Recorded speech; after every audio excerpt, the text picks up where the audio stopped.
हाँ तो प्यारे जवानों शुरू करते हैं, है ना। आई होप सब लोग बहुत ही अच्छे हैं।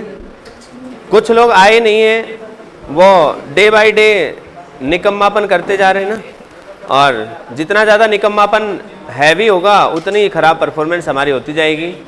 बेटे आप सब लोग कोशिश करें कि जो आपको कराया जाए अगले दिन आएँ तो उसको अच्छे से रिवाइज करके आएँ और रेगुलर भी रहें। किसी कारणवश ऐसा हो जाए कि आप इरेगुलर होते हैं तो अपने चैनल पर आपकी क्लास की रिकॉर्डिंग मिलती ही है, उस पर देख लें आप लोग, ठीक है। अब चैनल तो पता ही होगा तुम्हें, अब ये मत कहना नहीं पता, तो बता रखा है चैनल अपना ज्ञान बूस्टर है। यूट्यूब पर जाकर सर्च करें और वीडियो मिल जाएगी आपको, ठीक है। तो अगले दिन देख के आए बेटे। अब कल कई लोग कंफ्यूज हो गए जी क्लास आई नहीं, है ना, तो ग्रुप में भेजी नहीं मैंने, लेकिन वैसे तो आई थी वो। तो आप लोग ध्यान रखें, ठीक है जवानों। तो मुझे पूरी उम्मीद है कि आप लोग लास्ट क्लास में जो पढ़ाया था उसको रिवाइज करके आए होंगे। वाकई रिवाइज करके आए हैं? जो लोग बकरियां चराने में बिजी थे वो लोग रिवाइज नहीं करके आए होंगे, और वो अब भी वैसी आवाज़ निकाल रहे हैं, है ना। तो देख लेते हैं बेटे। एरिया वेक्टर की जानकारी दी थी मैंने, राइट? अरे दी थी। तो एरिया वेक्टर किधर बताया था आपको? नॉर्मल मतलब, नॉर्मल का मतलब परपेंडिकुलर किसके?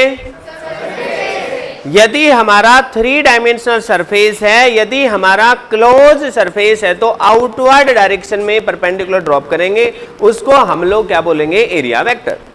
जैसे मैंने एग्जांपल के तौर पे क्यूब लिया था, सिलेंडर लिया था, एग्जांपल्स थे कई सारे।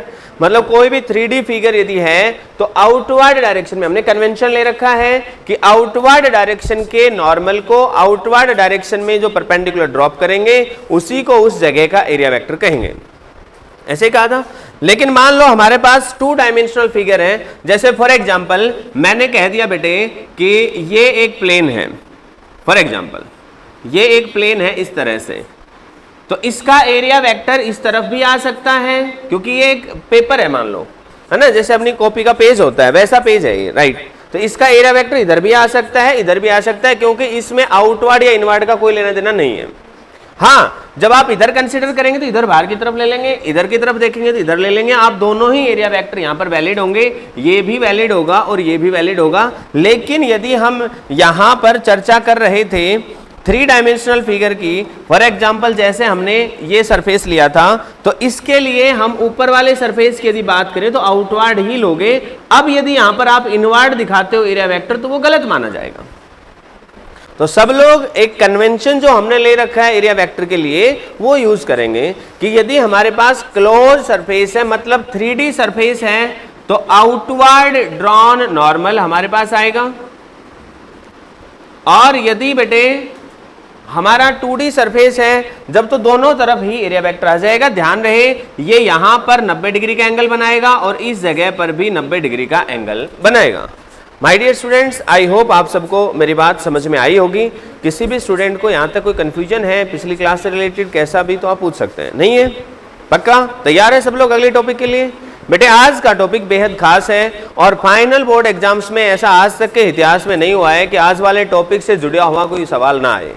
मतलब फाइनल एग्जाम में हर बार सवाल आया है, और ज्यादातर चांस ये है कि जो 5 नंबर का क्वेश्चन आता है उसका एक पार्ट यहां से आता है, ठीक है। नहीं तो वैसे यदि आएगा तो भी 3 मार्क्स में 2 मार्क्स में पक्का सवाल आएगा। ऐसा होगा ही नहीं कि सवाल ना आए। इसलिए सब लोग अलर्ट हो जाएंगे, ध्यान से सीखेंगे सब लोग। सबकी रीढ़ की हड्डी सीधी हो, बता रखा है ना मैंने। अरे रीढ़ की हड्डी सीधी हो, हाँ, और आंखें स्लो मोशन में बंद ना हो, ठीक है। आज से पहले यदि आपको कुछ नहीं भी आया था तो भी आज से समझना शुरू करोगे तो भी आ जाएगा। तो माय डियर स्टूडेंट्स, एक छोटी सी बात आप लोग बताएं, एक छोटी सी बात मैं यहां पर आपके साथ जो आपसे पूछने वाला हूं। बेटे जैसे ये पाइप हमारे पास है, साहिल लास्ट टाइम मैं अब की बार देखा है मैंने, दोबारा से फिर बोलेगा तो फालतू में कुट जाएगा और तेरी जगह है नहीं, कहीं लग जाएगी ज्यादा, फिर कहेगा जी क्या कर दिया। अब की बार यदि बोलने की कोशिश करी तो सच में कुटेगा बेटे। ये पाइप है और इस पाइप में पानी फ्लो कर रहा है ना बेटे। तो कितना पानी फ्लो करके गया 1 सेकंड में?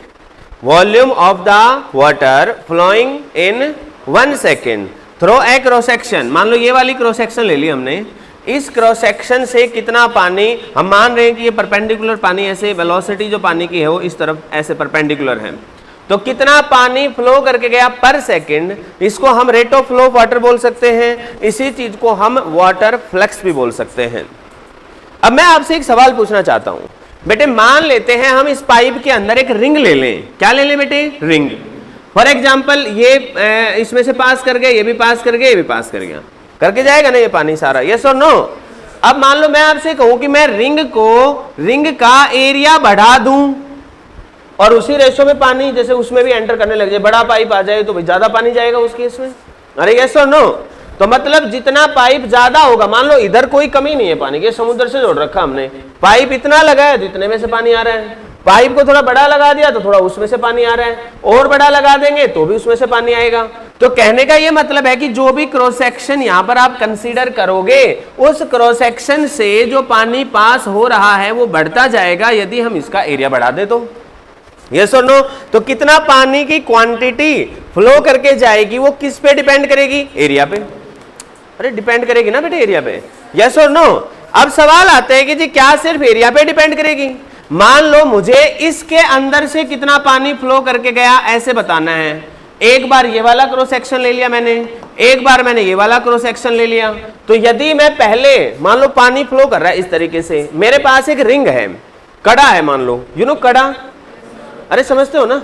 तो भाई साहब ये कड़ा था, मान लो इस कड़े में से ऐसे पानी निकल के जा रहा था, मैंने क्या कर दिया, इस कड़े को टिल्ट कर दिया तो कड़ा ऐसे हो गया, क्या अब भी उतना ही पानी इसमें से क्रॉस करके जाएगा, सोच समझ के बताना बेटे। कड़ा वैसे का वैसा ही था, उसका साइज मैंने चेंज नहीं किया, लेकिन उसकी ओरिएंटेशन बदल दी। पहले वो कड़ा मान लो ऐसे रखा हुआ था, इधर से पानी जा रहा था तो ऐसे रखा हुआ था, फिर मैंने उसको थोड़ा टिल्ट कर दिया, ओके। जैसे मेरा हाथ देख लो कड़े की तरह से, तो पहले ऐसे था, पानी इसमें से ऐसे क्रॉस कर रहा था, अब मैंने इसको थोड़ा सा टेढ़ा कर दिया ऐसे, तो क्या अब भी उतना ही पानी इसमें से पास कर रहा है या कम ज्यादा हुआ है, सोच समझ के बताना बेटे, शाबाश। कम ज्यादा हुआ है या उतना ही है, बिल्कुल सही बात है। हेलो,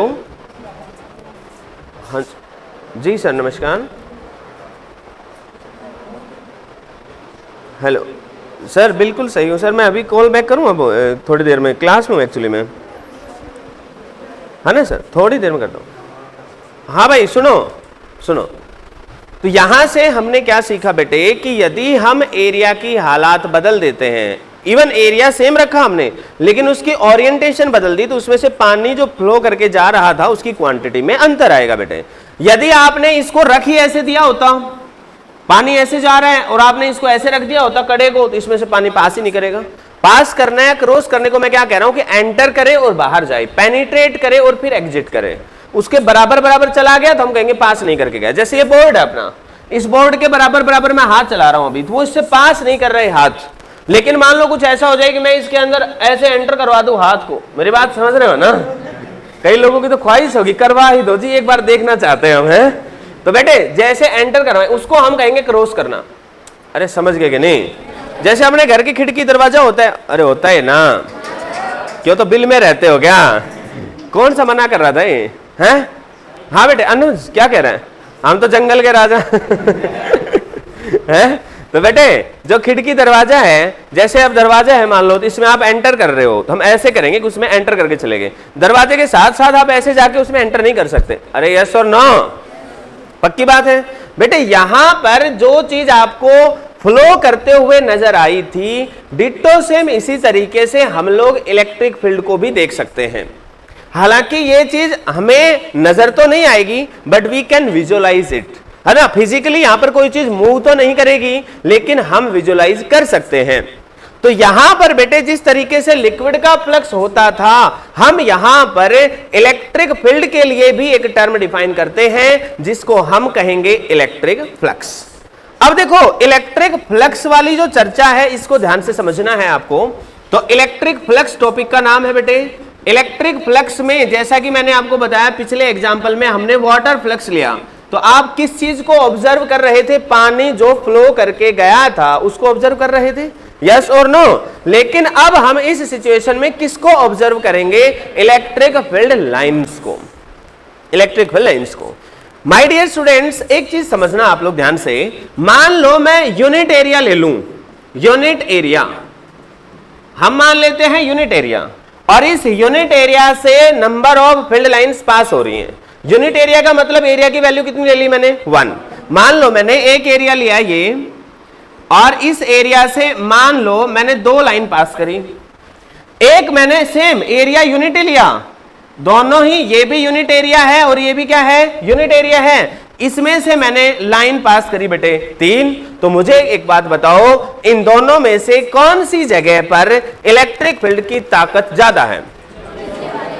बिल्कुल सही बात है। इसका मतलब यह हुआ कि मतलब नीचे वाले में ताकत ज्यादा है। इसका मतलब क्या हो रहा है कि यूनिट एरिया से जितने फील्ड लाइंस पास होती हैं बेटे, वो हमें किस बात की जानकारी देती हैं कि उस जगह पर इलेक्ट्रिक फील्ड की स्ट्रेंथ कितनी है। यूनिट एरिया से जितनी फील्ड लाइंस पास होंगी वो किस बात की जानकारी देंगी बेटे, कि इस जगह पे इलेक्ट्रिक फील्ड की ताकत कितनी है, इसकी स्ट्रेंथ कितनी है। मान लो देखो बेटे, इलेक्ट्रिक फील्ड लाइंस का जो कंसेप्ट है ना, इसको आप कंपैरिजन करके यूज करोगे तो कभी गलती नहीं होगी। हम यदि यहां पर यह कहना चाहें कि यहां पर इलेक्ट्रिक फील्ड 2 है क्योंकि 2 लाइन है, यहां पर 3 है इलेक्ट्रिक फील्ड क्योंकि 3 लाइन, तो ये बात गलत है। हमें ऐसे नहीं बोल सकते कि 2 है कि 3 है। लेकिन हाँ, हम कंपैरिजन कर सकते हैं, रिलेटिव यूज कर सकते हैं नंबर, कि यहां 2 है यहां 3, इसका मतलब यहां ज्यादा है। नहीं आई बात समझ में? पक्की बात है बेटे। जहां पर इलेक्ट्रिक फील्ड लाइंस की संख्या यूनिट एरिया से ज्यादा पास हो रही है, हम वहां पर यह वर्ड यूज कर सकते हैं कि इस जगह पर इलेक्ट्रिक फील्ड की स्ट्रेंथ, इलेक्ट्रिक फील्ड की ताकत ज्यादा है दूसरी जगह के कंपैरिजन में। क्लियर है सबको ये बात? अरे यस और नो? अब बेटे मुझे एक बात बताइए, मान लो मैं आपसे कह दूं कि जो मेरा एरिया है वो यूनिट नहीं है। Let us suppose the area is not unit. Unit का मतलब 1 है ना। अब मैं कह रहा हूं कि एरिया कुछ और है। Let us say एरिया जो है मेरा वो कुछ और है, मान लो डेल्टा एस है, कुछ भी हो सकता है। डेल्टा वर्ड इंडिकेट कर रहा है स्मॉल है, ठीक है, स्मॉल एरिया। जरूरी नहीं है कि हम स्मॉल ही बड़ा भी ले सकते हैं, लेकिन मैं समझाने के पर्पज से मैंने कह दिया कि मान लो एरिया की वैल्यू डेल्टा एस है, ठीक है। चलो मैं एक वैल्यू ले लेता हूं, मैं थोड़ा सा बड़ी वैल्यू लेके दिखाता हूं पहले, है ना। मान लो मैं कह देता हूं लेट अस सपोज एरिया जो है उसकी वैल्यू 10 है। अब मैंने कहा इस 10 एरिया से number of electric field lines निकली, मान लो 100। एक केस जब 100 लाइन निकली, फिर मैंने कहा एरिया 10 का 10 ही है, लेकिन अब की बार फील्ड लाइंस निकली है मान लो 20। अब मुझे बताओ कि इन दोनों में से ताकतवर कौन सा है फील्ड? कैसे देख रहे हो? अब लेके देखो, अब भी आपने फील्ड लाइंस को देख के फैसला कर लिया तुरंत। लेकिन मान लो मैं इस एरिया को कर देता 40 और इसको कर देता मैं 2000। मेरी बात समझ रहे हो ना? तो क्या करते आप? अब आप सिर्फ इनको नहीं देखते, सिर्फ 100 या 2000 को कंपैरिजन नहीं करते, बल्कि आप क्या करते, यहां पर एक यूनिट एरिया से कितनी लाइन पास हो रही है वो निकालते। 10 एरिया था तो लाइन हो रही थी 100, तो एक एरिया होता तो लाइन कितनी होती? 100/10, वैल्यू 10 आती। सेम ऐसे यहां पर 40 से भाग करते, कुल मिलाकर वैल्यू आती 50, और ये वैल्यू ज्यादा आई है, इसलिए हम कह देते कि यहां पर इलेक्ट्रिक फील्ड ज्यादा ताकतवर है। यस और नो? इसका मतलब ये हुआ बेटे, इसका मतलब ये हुआ, ध्यान से समझना। अब यदि मेरा एरिया यूनिट दे रखा है, जब तो मैं इलेक्ट्रिक फील्ड लाइंस की संख्या जितनी पास कर रही है उसको मैं किसके प्रोपोर्शनल कह सकता हूं? Number of electric field lines के प्रोपोर्शनल। जो कितना नंबर पास कर रहा है वो किसके प्रोपोर्शनल कह सकता हूं? जितना इलेक्ट्रिक फील्ड है। मैंने कह दिया यहां पर इलेक्ट्रिक फील्ड जो है ना दैट इज प्रोपोर्शनल टू 2, और मैंने यहां पर क्या कह दिया? Electric field is proportional to 3। लेकिन इस केस में जरा गौर से देखो, यहां पर फील्ड लाइंस कितनी पास हो रही थी? 100। क्या मैं यहां पर कह सकता हूं कि 100 is proportional to electric field? क्या मैं यहां पर यह कह सकता हूं कि 2000 is proportional to electric field? नहीं कह सकता। क्यों? क्योंकि एरिया अलग अलग है। तो ये जो नंबर है यहां पे फील्ड लाइंस का, ये यहां पर किस चीज के प्रोपोर्शनल है? अब ध्यान से देखोगे तो ये पता है किसके प्रोपोर्शनल आएगा? इलेक्ट्रिक फील्ड गुना का एरिया। आप करके देख लो, इलेक्ट्रिक फील्ड गुना एरिया। इसका इलेक्ट्रिक फील्ड जो भी रहा होगा यहां पे, we do not know what is the electric field, लेकिन जो वैल्यू थी वो यूनिट एरिया के लिए 10 आई थी। इसको एरिया से मल्टीप्लाई कर दो 10, अरे 10 तो 100 के प्रोपोर्शनल आ रहा है। सेम ऐसे यहां पर जो 50 आया था इसको 40 से मल्टीप्लाई करोगे तो दोबारा 2000 आ जाएगा। मतलब यहां पर फील्ड लाइंस जो हैं वो किसके प्रोपोर्शनल हो रही हैं? इलेक्ट्रिक फील्ड गुना एरिया के। पहले आपको दो बातों में अंतर समझना होगा बेटे। मैं जो यहां पर समझा रहा हूं वो सीधा सीधा मतलब क्या है? इफ एरिया इज 1 यूनिट, जब एरिया 1 यूनिट है तो number of electric field lines passing through that particular area, passing through that area, normally जो यहां पर परपेंडिकुलर पास कर ही रहे थे, है ना, तो जो number of field lines pass कर रही हैं that is proportional to the electric field, यदि एरिया 1 था तो। इसका एग्जाम्पल कैसे बताया मैंने आपको कि भाई पहले वाला जो इलेक्ट्रिक फील्ड मैंने ऐसे रख दिया, मान लेते हैं, तो इसके लिए एक बार 2 लाइन मैंने पास करी, एक बार हमने पास कर दी 3 लाइन, तो हम कहेंगे कि इस जगह पर 3 लाइन जहां पास हो रही है वहां इलेक्ट्रिक फील्ड की ताकत ज्यादा है। लेकिन मैं यहां पे क्या कह रहा हूं? इफ एरिया जो है this is not equal to 1 unit, ये 1 के बराबर नहीं है। Let us suppose the area is equal to delta S, area कुछ डेल्टा एस है, तो अब जो नंबर ऑफ फील्ड लाइंस आएंगी my dear students, number of field lines, और ध्यान रहे इलेक्ट्रिक फील्ड लाइंस की बात कर रहे हैं, this will not be proportional to only electric field but it will proportional to electric field multiplied by the area. क्या ये बात समझ में आई आपको? यार सच बता दो। देखो मैं चाहूं तो आपको इलेक्ट्रिक फ्लक्स का सीधा सीधा फॉर्मूला बता दूं और तुम रट भी लोगे उसको, लेकिन मैं चाहता हूं कि एक बार तो अपन कोशिश करें समझने की। ये तो हमारा लास्ट हथियार है ही, ये तो हम कर ही लेंगे। अनुज गलत तो नहीं कह रहा मैं? राजा साहब गलत बात तो नहीं है नहीं? अरे यस और नो भाई, ये तो लास्ट हथियार है ही, तो पहले एक बार थोड़ा कोशिश कर लेते समझने की, क्या बता हम कुछ अच्छा सीख जाएं। तो माय डियर स्टूडेंट्स बिल्कुल 0 लेवल की बात बता रहा हूं मैं कि भाई यदि यूनिट एरिया है तो उसमें से जितनी लाइन पास करी वो उस जगह के इलेक्ट्रिक फील्ड के प्रोपोर्शनल है। लेकिन यदि एरिया कुछ अलग दे रखा है तो हम ये वर्ड यूज नहीं करेंगे कि इस जगह के इलेक्ट्रिक फील्ड जो है वो नंबर ऑफ फील्ड लाइंस के प्रोपोर्शनल है, बल्कि इलेक्ट्रिक फील्ड गुना में area that is proportional to the number of electric field lines. अब यहां पर एक चीज और ऐड करते हैं हम। अभी तक तो इन दोनों केसेस में number of field lines passing perpendicular to area ले रहा हूं मैं, है ना, पासिंग या क्रॉसिंग परपेंडिकुलर टू एरिया, मैं ये ले रहा हूं। अब मैं क्या बात करता हूं कि भाई देखो एरिया पे भी डिपेंड कर रहा है यहां पे, है ना। अब मैंने उसकी ओरिएंटेशन भी बदल दी। अब मैंने क्या कहा कि लेट अस सपोज मेरे पास ये कोई एरिया है, let us suppose this area is delta S. बेटे डराओ मत, कच्चा काट जाए मेरा, ठीक है ऐसे मत करो, है? मैंने सोचा कि क्या हो गया, कैसे जमीन खिसकने लगी है बेटे। तो एरिया जो है डेल्टा एस है भाई। अब की बार इसका एरिया वेक्टर, बेटे मैंने समझा रखा आपको कि एरिया वेक्टर सरफेस के 90 डिग्री पे होगा, हम इधर ले रहे हैं, हालांकि दूसरी तरफ भी ले सकते हैं लेकिन पॉजिटिव हमने इधर मान लिया। Okay let us, it is a convention. अब भाई इलेक्ट्रिक फील्ड लाइंस मेरी ऐसे पास कर रही है, पहले मेरी इलेक्ट्रिक फील्ड लाइन कैसे पास कर रही थी? जो एरिया के 90 डिग्री पे पास करती थी। ध्यान से देखो इस जगह पे 90 डिग्री पे पास कर रही है एरिया से, मतलब एरिया ऐसे ले रहा हूं और इलेक्ट्रिक फील्ड लाइन ऐसे पास कर रही है। लेकिन इस केस में मैंने इसको थोड़ा सा टिल्ट कर दिया। अरे क्या कर दिया? ना आया भाई समझ में, ना आया भाई समझ में, ना ना ना, पक्की बात है। अब बेटे गजब की बात पता है क्या है?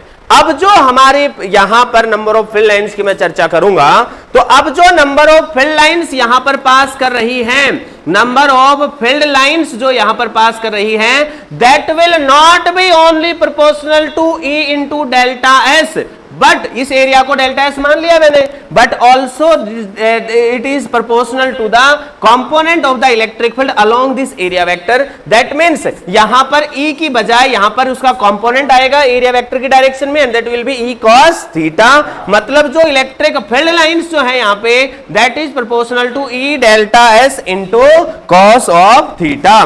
माय डियर स्टूडेंट्स ये बात आपको समझ में आई कि नहीं आई? और बेटे नंबर ऑफ फील्ड लाइंस के प्रोपोर्शनल जो भी क्वांटिटी जिस भी हालात में आई है उसी क्वांटिटी को हम इलेक्ट्रिक फ्लक्स का नाम दे रहे हैं। अब इलेक्ट्रिक फ्लक्स के लिए कई जगहों पर आपको अलग अलग राम कहानी लिखी हुई मिल सकती है, कोई एक चीज आप अच्छे से याद रख लें, बेटर है कि इसी सीक्वेंस में याद रखें, सारे कंसेप्ट क्लियर हो जाएंगे। मैथमेटिकल डेफिनेशन आप इलेक्ट्रिक फ्लक्स की देंगे, आसान पड़ेगी। आपसे पूछेगा इलेक्ट्रिक फ्लक्स क्या है, तो आप सीधा सीधा बताएं। अब देखो इस चीज को आप लिखोगे तो एक्चुअली क्या है, ये ए बी कॉस थीटा क्या होता है, ए डॉट बी। भाई ए डॉट बी का रिलेशन क्या है, ए डॉट बी को क्या लिख सकते हैं, ए बी कॉस थीटा। जैसे सी डॉट डी है रोहित, तो क्या लिख सकते हैं, सी डी कॉस थीटा।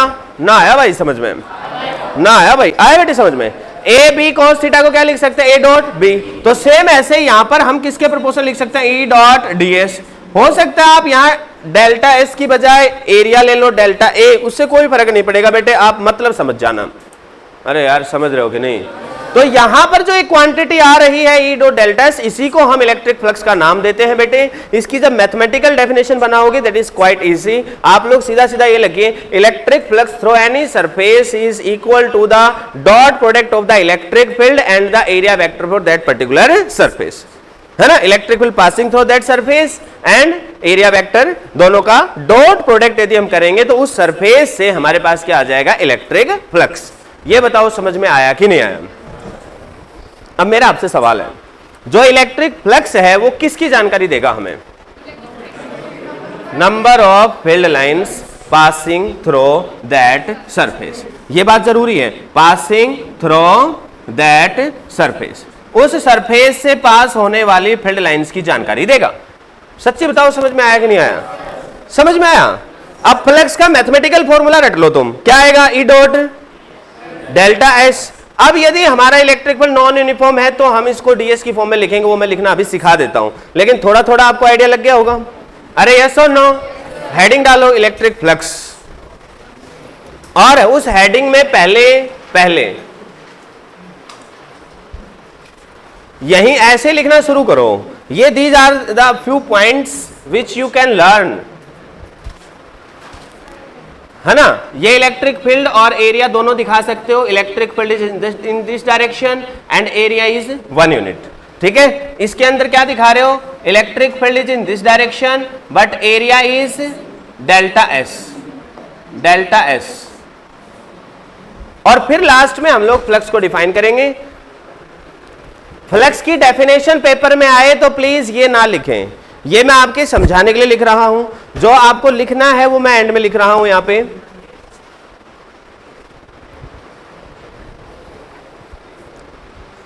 अब ये नीचे वाला तो हटा ही देता हूं, जो ऊपर लिख लिया था अपन ने, ये लिख दिया ना मैंने, ठीक है। एक ही जगह लिख लो, ज्यादा टाइम वेस्ट नहीं करना है। साहिल चुपचाप खड़ा और यहां जा, चुपचाप बेटे, अपना झोला झंडी उठा ला, यहां रख ले, बस राजी हो गया अब, हैं। तेरे को थोड़ा लिटिल डोज चाहिए, वैसे मानने का कोई हो गया भाई।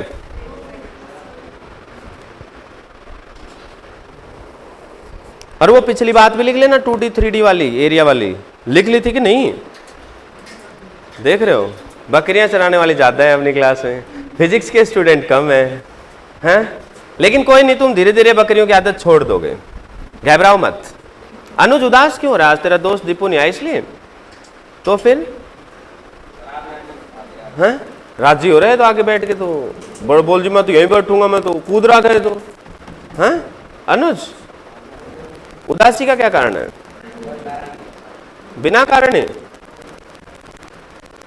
अच्छा तेरे दोस्त जतिन के पास नहीं बैठा इसलिए हैं। तेरी सीट तो यही फिक्स रखूंगा अब मैं, और तेरे बगल में साहिल।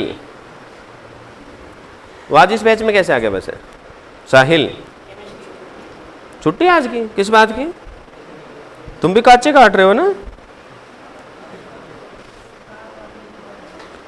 केमिस्ट्री की छुट्टी, इसीलिए प्रशांत भी आ गए हैं। प्रशांत कैसा है बेटे, मिलके जाना जाते समय। और कुछ लोग आए नहीं बेटे, वो जो निकम्मे 2-4 लोग हैं, वो भव्या सिंह राठौड़, शायद नीयत खराब है। फिर शायद क्या लगाना, नीयत ही खराब है तो कंफर्म है, नीयत कंफर्म खराब है बेटे। फिजिक्स की क्लास छोड़ेगा उसकी नीयत ही खराब है, बल्कि बुरी तरह से जंग लग चुका है। लोहे को कोई और नहीं गला सकता, उसकी जंग ही गलाती है। वाह वाह, राजी हो रहे थे भाई हैं? अरे तो सच्चाई है, मैंने कहीं पढ़ा था 2-4 दिन पहले ही, लोहे को कोई और नहीं खराब कर सकता ना, कौन खराब करता? उसकी जंग खुद की। अब इंसान की परफॉर्मेंस को और कौन खराब करेगा? उसकी खुद का निकम्मापन, जंग ही तो है वो, है ना? अरे लिख लिया होगा भाई, ये कुछ लोग पता नहीं दोबारा तो नहीं लिख रहा ना भाई। हेलो राजा साहब, राजा साहब सही से बताओ, हैं?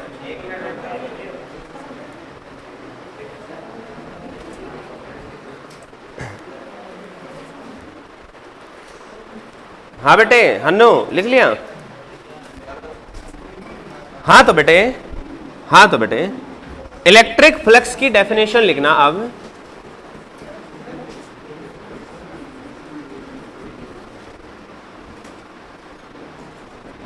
Electric flux through any surface. बेटे सीरियसली ध्यान से सुनो, इसके तुरंत बाद कुछ क्वेश्चन छांट रखे मैंने आपके लिए, वो कराने हैं, ठीक है? इसलिए ध्यान दोगे तभी वो सोल्व होंगे, नहीं तो नहीं होंगे। Electric flux through any surface. अच्छा बेटे, जरूरी नहीं है कि ये ओपन है सरफेस की क्लोज है, कैसा भी हो सकता है, इसलिए मैंने नहीं लिखा कि थ्रू एनी क्लोज सरफेस और through any open surface, through any surface, है ना, will be equal to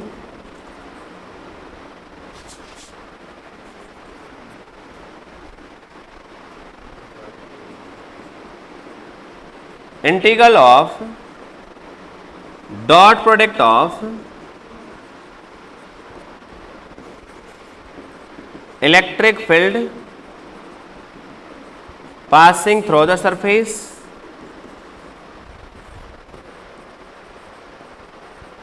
and its area vector, that is phi is equal to integration E dot ds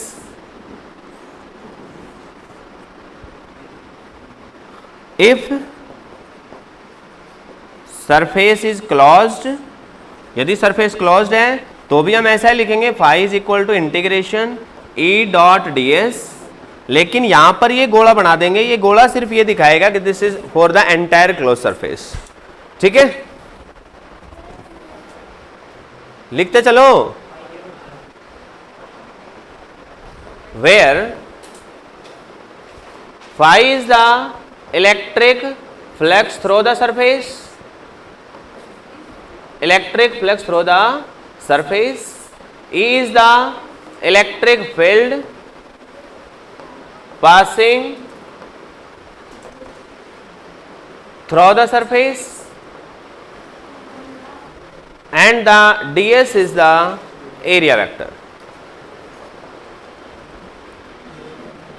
थोड़ा फास्ट लिखना बेटे।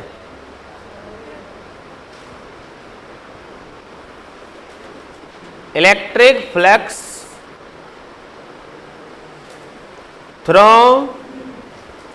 Any surface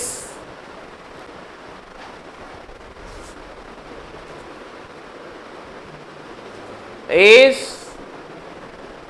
proportional to the number of electric field lines crossing that surface।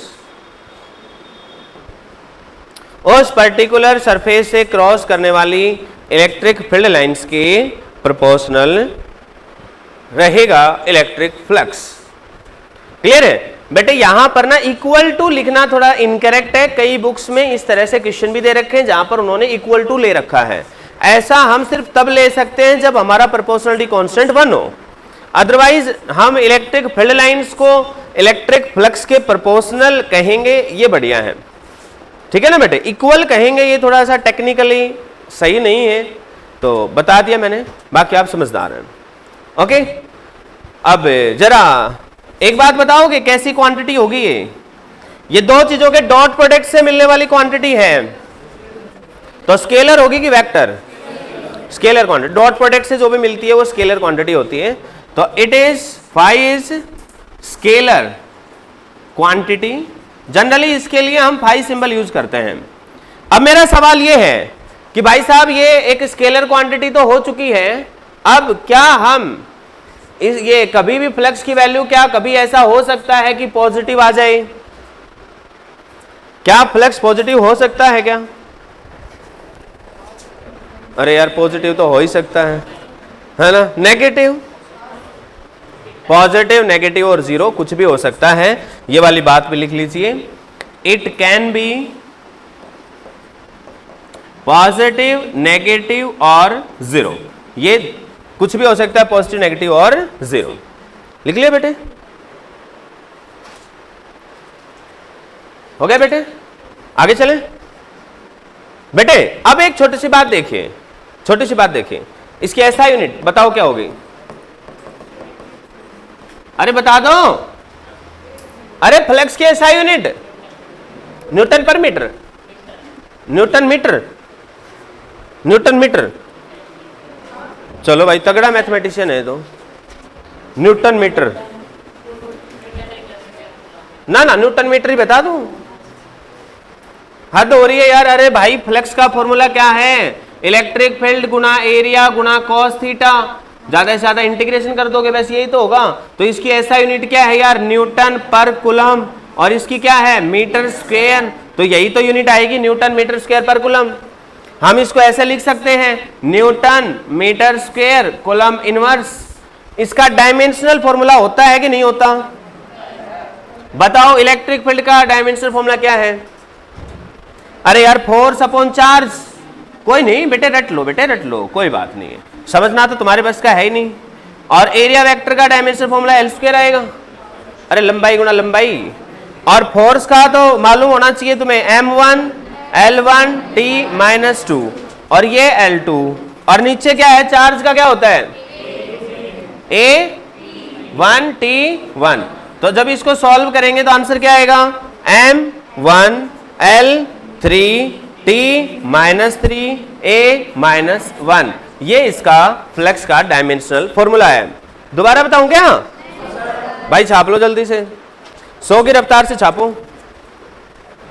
जब तक नहीं जाने दूंगा जब तक मैं जो क्वेश्चन लेके आया वो करा ना दूं, इसलिए जल्दी जल्दी कर लो। वाह कहां से लाए हो? मेले में मिल रहे थे हैं? हो गया क्या? वाह बेटे हो गया, तो छाप लो ना यार।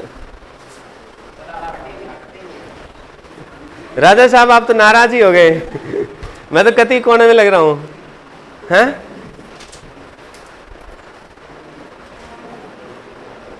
हन्नू से दूर बैठा है ना, इसलिए आज इसकी स्पीड नहीं बन रही। अन्नू को सही में कूटा है किसने? कूटा आज? रोना नहीं बेटे, ना ना ना ना अन्नू ना कोई नहीं कोई नहीं, अरे बावड़े रोना नहीं है लग रहे हैं ना जतिन, कहीं लड़ाई वड़ाई तो नहीं हुई? देवा क्या हो गया? निकम्मे आदमी, तेरे लिए वेट कर रहा हूं और बोल नहीं रहा, आगे लिख लिया मैंने। अब सुनो भाई ध्यान से।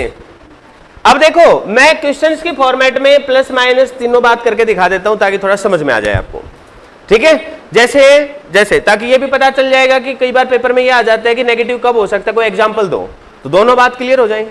अरे यार क्लियर है तो जरा देख लेते हैं, है ना? और साथ ही साथ में ये भी पता चल जाएगा कि किस तरीके से हम आगे प्रोसीड करने वाले हैं न्यूमेरिकल्स।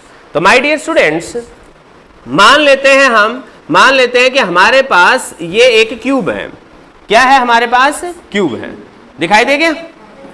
अरे भाई दे गया?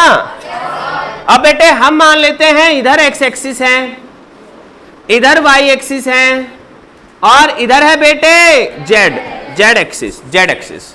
और बेटे हम मान रहे हैं let electric field is equal to E along X axis की डायरेक्शन में, मतलब एक्स डायरेक्शन में इलेक्ट्रिक फील्ड है, बाकी जगह नहीं है, और उसकी वैल्यू कितनी है? ई। और ये जो क्यूब हम लोग ले रहे हैं इसकी डायमेंशन को हम a ले रहे हैं। कोई प्रॉब्लम है किसी को? कोई प्रॉब्लम तो नहीं है बेटे किसी को? इस पॉइंट का नाम मैं a दे देता हूं, इसका नाम b रख लेते हैं, इसका नाम c रख लेते हैं, इसका नाम d रख लेते हैं, इसका नाम e रख लेते हैं, इसका नाम f रख लेते हैं, इसका नाम g रख लेते हैं, इसका नाम h रख लेते हैं। ठीक है? अरे ठीक है, चलिए प्यारे जवानों, ये शक्ल दिखाई दे रही है क्या तुम्हें? कौन सा फेस है ये? H C B G है ना? आपको बताना है फाई थ्रो दिस फेस, इस फेस से कितना फ्लक्स पास होना है ये बताना है। तो ये फ्लक्स का ये वाला फेस है एक्स एक्सिस की तरफ वाला, अरे यस और नो? तो इसका एरिया वेक्टर कौन सी तरफ होगा? इधर ही होगा। तो इसका जो फ्लक्स आएगा वो कितना आ जाएगा? इलेक्ट्रिक फील्ड गुणा में एरिया। एरिया बताओ। बिल्कुल ए स्क्वायर, ए क्यूब है बेटे, बता दिया मैंने। तो ये भी ए है, ए भी ए है, तो ए स्क्वायर इनटू कॉस थीटा। बताओ थीटा किसका? अब ध्यान से समझिएगा, ध्यान से समझिएगा। जो इलेक्ट्रिक फ्लक्स वाला जो फॉर्मूला हमने यहां पर लिखा है ना, यहां पर ध्यान रखिए, हम इसको थोड़ा सा ऐसे भी लिख दूं मैं ताकि बाद में कहीं पर तकलीफ नहीं आएगी। E D S cos theta where theta is angle between electric field vector and area vector. Area vector और इलेक्ट्रिक फील्ड के बीच का एंगल है। Angle theta is not between electric field vector and plane. जो plane हमें दे रखा होगा उस प्लेन के बीच में और इलेक्ट्रिक फील्ड के बीच में एंगल नहीं है। जैसे जैसे एग्जांपल के तौर, लिखना बाद में यार, पहले सुन लो एक बार ना, लिखना बाद में। जैसे मान लो मैं आपसे कह दूं कि मेरा इलेक्ट्रिक फील्ड, मान लो, चलो मैं इसको मान लो वाली बात को अगले एग्जांपल से बताता हूं, पहले ये कर लेते हैं एक बार, नहीं तो ज्यादा कंफ्यूजन में आ जाओगे। ठीक है, तो एक बार यहां पर देख लेते हैं, एरिया वेक्टर और इलेक्ट्रिक फील्ड के बीच का एंगल देखना है, वो देख लेते हैं पहले। ठीक है, तो इस सरफेस का एरिया वेक्टर इधर है, इलेक्ट्रिक फील्ड यहां पर कहां है? इधर ही है, इधर ही है। तो दोनों के बीच का एंगल कितना हो गया? 0। इसलिए हम यहां cos 0 लिखेंगे और cos 0 की वैल्यू क्या आ जाएगी? 1। इसलिए बनेगा e इंटू ए स्क्वायर। समझ में आया बेटे? अब मान लो मैं आपसे पूछना चाहता हूं इलेक्ट्रिक फ्लक्स थ्रो, सब लोग रेडी हो जाएंगे, E F G H। बताओ भाई, इस वाले सरफेस इसका इलेक्ट्रिक फील्ड कहां दे रखा है? एक्स एक्सिस में। एरिया वेक्टर कहां दे रखा है? ऊपर। तो दोनों के बीच का एंगल कितना बना? 90। तो आप लिखोगे इलेक्ट्रिक फील्ड तो E था, एरिया ए स्क्वायर था, लेकिन एंगल कितना था? 90, और cos 90 0 होता है, इसलिए फ्लक्स 0 आया। तो पहले वाले में फ्लक्स हमारा कैसा आया? पॉजिटिव। दूसरे वाले में क्या आ गया? 0। तुम्हें वाकई समझ में आ रहा है? पक्की बात है? चलो बताओ, ये जो हमारा सरफेस है A D E F, flux through A D E F, रटो मत यार, रटो मत। आर्यन बताएगा, आर्यन बेटे फ्लक्स कैसे निकाले इस वाले सरफेस से? ये सरफेस दिखाई दे रहा है तेरे को? कौन सा सरफेस है? वही है वाह। अरे वैसे कौन सा है? जैसे इसको ओरिजिन मान लू मैं, अपने इस कमरे में इसको ओरिजिन मान लू मैं, तो कौन सी दीवार है? ये वाली दीवार है, बिल्कुल सही है। तो इस दीवार का एरिया वेक्टर कहां होगा? बाहर। समझ में आया कि नहीं आया? हेलो हेलो, एरिया वेक्टर कहां होगा? बाहर। और इलेक्ट्रिक फील्ड भी कहां है? आधे से ज्यादा लोग तो सत्संग में बैठे हैं, उनको सुर में सुर मिलाने से मतलब है, उनको डेटा से कोई मतलब नहीं है। भाई इलेक्ट्रिक फील्ड इधर है, बाहर। ये इलेक्ट्रिक फील्ड कहां दे रखा है? इधर। एरिया वेक्टर कहां दे रखा है? इस वाली दीवार का एरिया वेक्टर बाहर होगा। अरे वैसे यार एक बात तो है यार, यार इस दीवार का हम एरिया वेक्टर इधर भी तो ले सकते हैं यार। नहीं, लेकिन मैंने तो ये बोल रखा है ना कि प्लेन में तो इधर इधर दोनों तरफ ले सकते हैं। हाँ, अरे तो हाँ, नो डाउट ये क्यूब है, क्लोज है, लेकिन हम तो दीवार ही ले रहे हैं इसकी। अरे हम तो दीवार ही ले रहे हैं बेटे। अरे वाह, नहीं आता तो हम सिखा देंगे।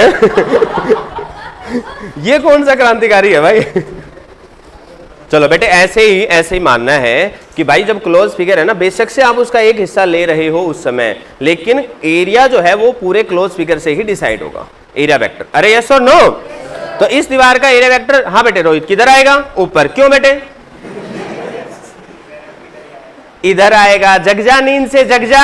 ऐसे ऐसे हाथ कर रहा है तीनों तरफ, है ना। एरिया वेक्टर इसका किधर आएगा? बाहर। इलेक्ट्रिक फील्ड कहाँ है? इधर। तो एंगल कितना बच गया बेटे? 180 डिग्री, 180 डिग्री, बिल्कुल सही है। इसका मतलब भाई इस केस में बनेगा इलेक्ट्रिक फील्ड गुना एरिया गुना cos 180, और cos 180 0 होता है, इसलिए उत्तर क्या आ जाएगा? अरे तो क्या होता है? अच्छा अच्छा यार, ऐसे ड्रॉप मत यार। तो वैल्यू कितनी आ जाएगी? -EA²। इसका मतलब कैसा हो गया? फ्लक्स से नेगेटिव। क्या तुम्हें वाकई समझ में आ गए? नहीं आया भाई? भाई ना वास्तव में आया तुम्हें? बकरियां चराने वालों, एक एग्जांपल और, है ना। तो बेटे अब जो मैं वो एंगल वाली बात बता रहा था, मैं उसको थोड़ा सा यहां पर एक्सप्लेन करता हूं। जैसे मान लो बेटे, हेलो बेटे देख लो, मान लो हमारा इलेक्ट्रिक फील्ड और एरिया वेक्टर की हालात कुछ ऐसी दे रखी है। ये सरफेस दे रखा है हमें, इलेक्ट्रिक फील्ड ऐसे है और इसका एरिया वेक्टर भी मियां इधर ही है। तो फ्लक्स फाई कितना हो जाएगा? EA cos 0 EA, यही आंसर आ जाएगा। इसका एरिया हम A मान रहे हैं, कोई दिक्कत है क्या? अरे इलेक्ट्रिक फील्ड को ही मानना हमने। भाई ना आया भाई, समझ में ना आया भाई, ना आया भाई। चलो भाई तुम कह रहे हो तो मान लेता हूं मैं, ऐसा ही बुरबुरा स्वभाव मेरा ना। अच्छा ये ले लिया मैंने एरिया वेक्टर, लेकिन मान लो अब की बार जो इलेक्ट्रिक फील्ड है वो ऐसे है, और ये एंगल जो है ना, angle between area vector and electric field is मान लो 30 डिग्री। अब बताओ कितना आएगा? अब जो फ्लक्स आएगा वो आएगा EA cos 60, वैल्यू आ जाएगी अरे अच्छा 60 डिग्री एंगल नहीं आएगा यार। एक बात बताओ यार, तुम समझदार बेटे, नोटबुक देना एक बार। देखो बेटे ये नोटबुक है ना, इसका एरिया वेक्टर बाहर की तरफ है, ये मार्कर से मैं एरिया वेक्टर रिप्रेजेंट कर रहा हूं, ओके। और जो मेरा हाथ है ना, मेरा हाथ, ये वाला हाथ, ये इलेक्ट्रिक फील्ड है। अरे ठीक है, तो अभी इलेक्ट्रिक फील्ड भी इधर है, एरिया वेक्टर भी इधर। अब मान लो मैं इसको घुमा दूं ऐसे, मैं इसको 20 डिग्री से घुमा दूं ऐसे, तो ये वाली जो लाइन है ये तो नीचे चली जाएगी 20 डिग्री। अरे उस समय मेरा ये जो प्लेन है ये कितना एंगल बनाएगा इलेक्ट्रिक फील्ड के साथ? अभी प्लेन का एंगल कितना है? एक मिनट दोबारा से बता देता हूं। जब मेरा इलेक्ट्रिक फील्ड इधर है और मेरा ये प्लेन ऐसे है कि एरिया वेक्टर भी इधर ही है, उस समय प्लेन का एंगल कितना है? 90 degree. Area of the plane with the electric field is 90 degree. इस सिचुएशन में angle between E vector and A vector कितना है? 0। लेकिन angle between plane and area electric field, इन दोनों के बीच में एंगल कितना है? 90। यार ये बात समझो तुम, पहले सिचुएशन में ये बात है, कोई दिक्कत है क्या भाई किसी को? कैसे है तुम्हारे सामने ऐसे रखा हुआ है, इलेक्ट्रिक फील्ड ऐसे, तो इलेक्ट्रिक फील्ड इसके 90 डिग्री पे। ओहो अच्छा, इस वाले एग्जांपल की मैं बात करूं, इसके अंदर angle between area vector and electric field is 30 degree. तो यहां पर cos 30 कितना होता है? √3/2। और angle between electric field and plane कितना है? 60 डिग्री। ध्यान रखना, angle between E vector and A vector कितना है? 30 डिग्री। मतलब इन दोनों का जोड़ हमेशा 90 आना है। जोड़ लो, कितना आना है? जोड़ लो 90। ना आया भाई ना आया भाई, पक्की बात है। चलो अब तुम कह रहे हो तो मैं, विश्वास तो नहीं है मेरे को, लेकिन एक एग्जांपल से देख लेते हैं। मान लो अपना जो प्लेन है वो ऐसे दे रखा है बेटे सुग्रीव ध्यान से देखना।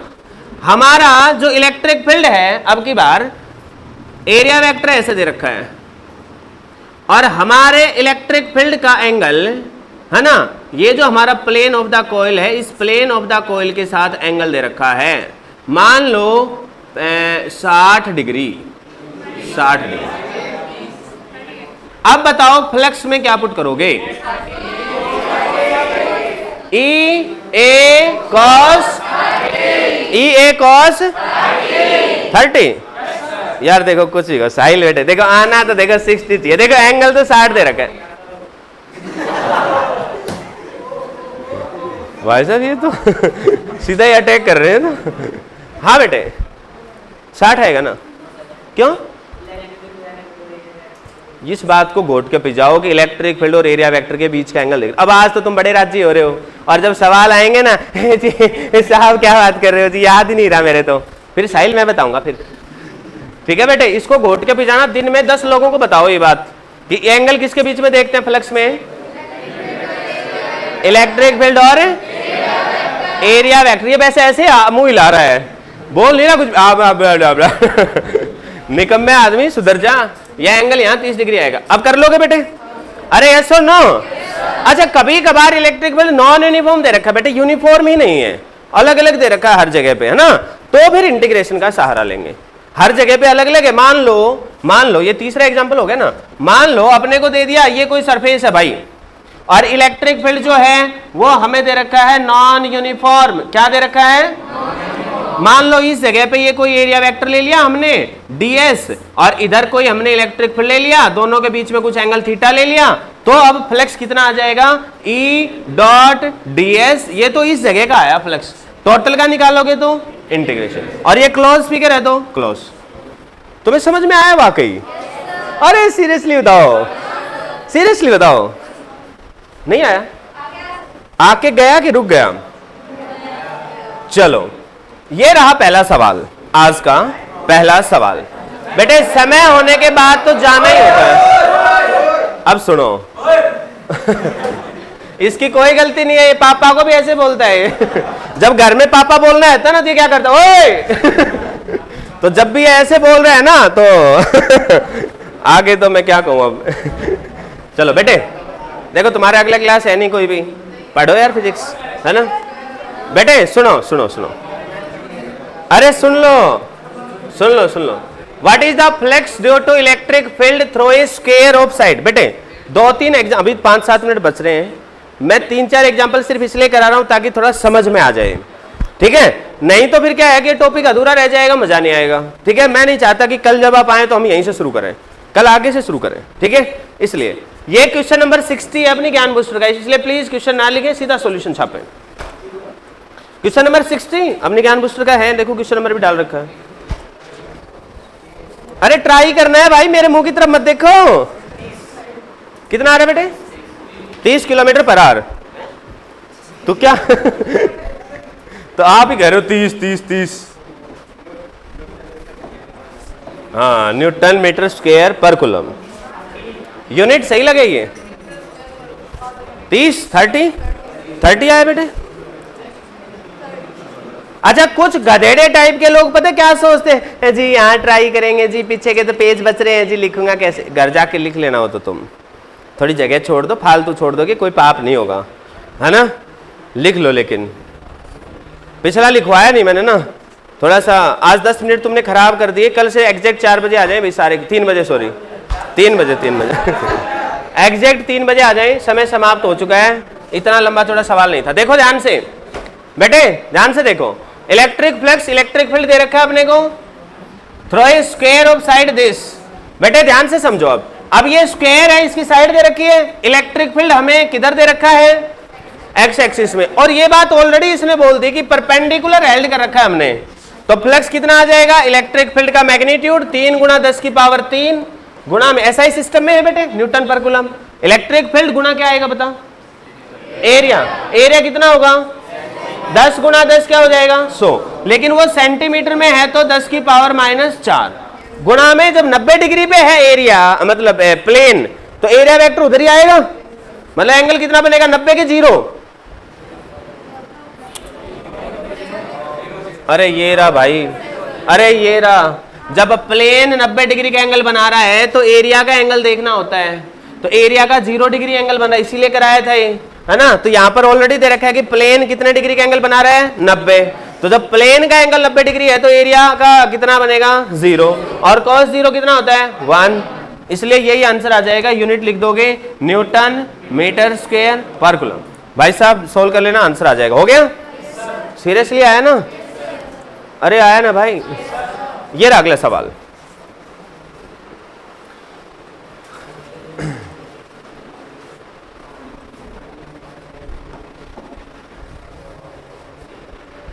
Consider a uniform electric field. What is the flux of this field passes through a square of side 10 on a side whose plane is parallel to Y Z plane, Y Z plane, Y Z तगड़ा plane है भाई।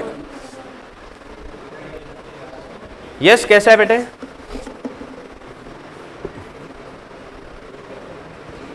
Y Z plane,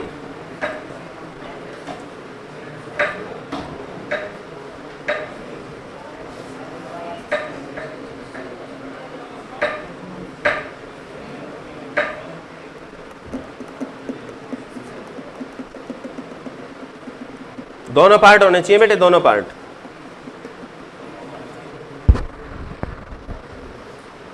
और कल मैं notebook check करूंगा, इसलिए यहां तक काम कंप्लीट होना चाहिए सबका। ये सारे क्वेश्चन सीक्वेंस में नोट्स में होने चाहिए। समय समाप्त हो। देखते हैं भाई सॉल्यूशन। बेटे पिछला ही तो क्वेश्चन है यार। अरे बेटे खुद ही सोचो यार। देखो ये एक्स एक्सिस है, ये ऊपर वाली वाई एक्सिस है, तो जेड एक्सिस कहां होगी? बाहर। तो ये वाई एक्सिस, ये जेड एक्सिस, तो वाई जेड प्लेन कौन सा हुआ? ये प्लेन हुआ। नोटबुक देना बेटे। ये प्लेन हुआ ना वाई जेड प्लेन। अरे इलेक्ट्रिक फील्ड एक्स एक्सिस में है, तो इलेक्ट्रिक फील्ड का इसके साथ कितना एंगल है? 90। तो इसके एरिया वेक्टर के साथ कितना एंगल है? 0। अरे तो इसलिए पहले पार्ट में तो सीधा सीधा फ्लक्स कितना आ जाएगा? 3 गुणा 10 की पावर 3 गुणा एरिया कितना था? 100 गुणा 10 की पावर -4 गुणा में cos 0 डिग्री। यह आंसर आ जाएगा। यह है पहला पार्ट। दूसरे पार्ट में क्या आएगा बताऊं? दूसरे वाले में 3 गुणा 10 की पावर 3 गुणा 100 गुणा 10 की पावर -4 गुणा में cos। बताओ अब देखो क्या कह रहा है, ध्यान से सुनो। 60 आएगा कि 30 आएगा? अरे देख लो ना, पढ़ लो ना। What is the flux through the same square if the normal to the plane? Plane का normal, normal to the plane make angle 60 degree with the X direction. मतलब इलेक्ट्रिक फील्ड एक्स डायरेक्शन में ही है। मतलब normal to the plane, मतलब area vector जो है वो इलेक्ट्रिक फील्ड के साथ 60 डिग्री का एंगल बना रहा है बेटे। और जब इलेक्ट्रिक फील्ड और एरिया वेक्टर के बीच का 60 डिग्री है तो यहाँ cos 60 आएगा, ना कि 30। रटो मत यार, देखो समझो समझो। नहीं आया क्या? आगे बेटे, बेटे आया कि नहीं आया?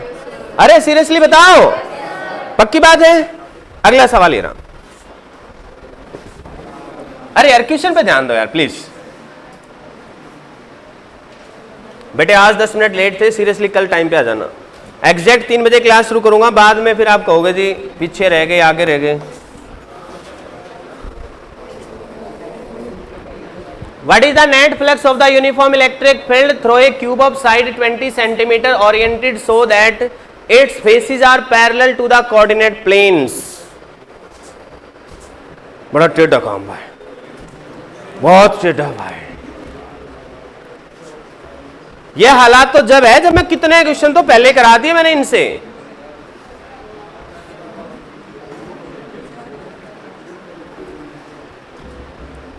बेटे आदित्य थोड़ा ध्यान देके कर ले, नहीं तो ढंग से कुटूंगा मैं किसी दिन, बता रहा हूं तेरे को मैं। तेरा ध्यान पढ़ाई से भटक चुका है बेटे। 0 नंबर कोई पूछ रहा हूं मैं। बेटे विश्वास नहीं है ना जब तक अपने आंसर पे, तब तक तो ये समझ लो कि हमने तुक्का मारा है। हमारा आंसर कुछ भी आए हमें विश्वास होना चाहिए। 0 आएगा। समय समाप्त हुआ। चलिए भाई चलिए बेटे देखते हैं। हमने ये एक हमारे पास क्यूब है, ठीक है। क्यूब की साइड क्या दे रखी है? 20 सेंटीमीटर। और हमसे ये कहा गया है कि इसकी जो कोऑर्डिनेट प्लेन्स हैं उनके पैरेलल इसके प्लेन है ना, क्यूब के प्लेन है। मतलब कहने का ये है कि जो डॉटेड डॉटेड लाइन है इधर एक्सिस ले लो, सीधी सीधी बात ये है। अरे समझ गए कि नहीं? तो अपने आप ये सारे कोऑर्डिनेट एक्सिस के प्लेन में आ जाए, पैरेलल आ जाएंगे प्लेन के सारे फेस। अरे यार यस नो। अब इलेक्ट्रिक फील्ड इधर दे रखा है कितना? 3 गुणा 10 की पावर 3 आई कैप न्यूटन प्रति कूलम, है ना। अब भाई साहब एक बात बताओ, एक बात बताओ, खुद ही बताओ। जब इलेक्ट्रिक फील्ड इस जैसा है तो इस क्यूब के कितने फेस होते हैं भाई? क्यूब के जैसे अपना कमरा है, कितनी दीवारें हैं? दीवारें तो 4 हैं लेकिन खैर छत को और फर्श को भी तुम दीवार ले रहे हो, मान लिया, कोई बात नहीं है ना। तुम्हारी भावना ही समझ गया मैं। अब मुझे बताओ अपना जो नीचे वाला फर्श बोल रहे हैं जिसको, इसका एरिया वेक्टर कहाँ होगा? नीचे। और इलेक्ट्रिक फील्ड का इधर एंगल कितना बना बेटे? हाँ बेटे कितना बना? कितना बना बेटे? 90। कितना बना? और जब एंगल 90 डिग्री बन गया तो फ्लक्स कितना आया? 0।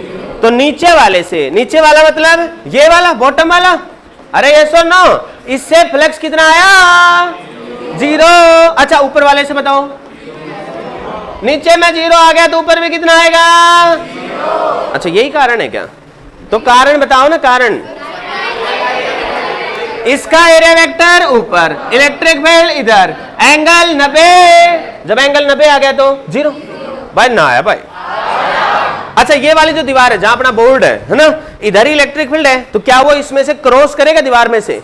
ना, क्रॉस नहीं करेगा, इसके पैरेलल चलेगा ऐसे। क्रॉस करने का मतलब बताया तो था, आर पार जाना। अरे जैसे तुम दरवाजा खोल के अंदर जा रहे हो दूसरे कमरे में, तो आप क्रॉस कर रहे हो उसको, तुम्हें ना आया भाई समझ में? पक्की बात है। तो ये जो एक्स एक्सिस के एक्स और वाई का जो प्लेन है, इसमें भी कितना आ जाएगा? 0। और इसके पैरेलल जो सामने वाली दीवार है उससे भी कितना आएगा? 0। भाई उससे 0 क्यों आएगा, ये समझ नहीं आया मेरे को। अरे यार बात तो वही है, उसके लिए इलेक्ट्रिक फील्ड इधर है, एरिया वेक्टर बाहर है। भाई ये जो अपने बोर्ड वाला दीवार थी, इसके लिए भी देखोगे तो एरिया वेक्टर 90 डिग्री बन रहा है एंगल, उसमें भी कितना बनेगा एरिया? 90 डिग्री। अरे समझे? कुल मिला के एंगल 90 डिग्री बनने के कारण कितना आया? 0। लेकिन कितनी दीवारों से? 4। कौन कौन सी? 1 2 3 और 4। अब बच गई ये वाली दीवार। इस दीवार से बताओ क्या आएगा? इधर आएगा, इलेक्ट्रिक फील्ड की वैल्यू दे रखी है 3 गुणा 10 की पावर 3, एरिया कितना हो जाएगा? 20 गुणा 20 गुणा 10 की पावर -4। बाय द वे -4 क्यों? देखो बेटे सुनना बिल्कुल समझ में नहीं आया, लेकिन है ना, लेकिन कोई नहीं, भावना ही समझ गया मैं। राधे साहब बताओ क्यों आया? हाँ सेंटीमीटर से मीटर का कन्वर्जन किया इसलिए। और एंगल कितना आएगा? cos 0। तो ये फ्लक्स आया इधर वाले राइट वाले फेस से, बाकियों से तो 0 ही आ रहा है। अब बात आती है लेफ्ट वाले फेस का एरिया वेक्टर इधर।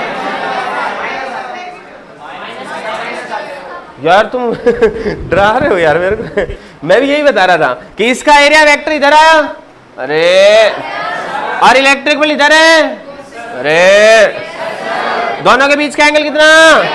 तो flux through the left surface, ये भी सेम ये भी सेम, यहां पर cos 180। तो ये जितनी वैल्यू आएगी एग्जैक्टली उसका ये माइनस में आएगा। अपने से पूछा था टोटल फ्लक्स बताओ। फ्लक्स एक स्केलर क्वांटिटी है, इसलिए नॉर्मल ऐड होता है। नॉर्मल जैसे 1 + 1 क्या होता है? 2, 2 और 2 क्या होते हैं? 4, 3 और 2 क्या होते हैं? देखो सोच के बता रहे हैं हमें भी। चलो खैर, तो टोटल फ्लक्स जोड़ेंगे तो राइट और लेफ्ट का जुड़ेगा, और वो बाकियों का तो पहले 0 था, इनका जुड़ने के कारण 0 आ गया ना आया भाई। तो बेटे आज के लिए इतना ही करेंगे। अब सुनो घर से क्या करोगे, क्योंकि तुमने कई चीजें नोट डाउन नहीं करी हैं। तो बेटे आज घर पे जाना, अच्छे से नोट्स बनाना, कल नोटबुक लेकर आना। कुछ लोग नोटबुक भूलेंगे और फिर उनकी कुटाई होगी, कल जलसा निकलेगा। जलसा मैंने बता दिया है। तो बेटे कल अपने नोट्स पूरे करके लाना। आज के लिए इतने जवानों, कल मिलेंगे।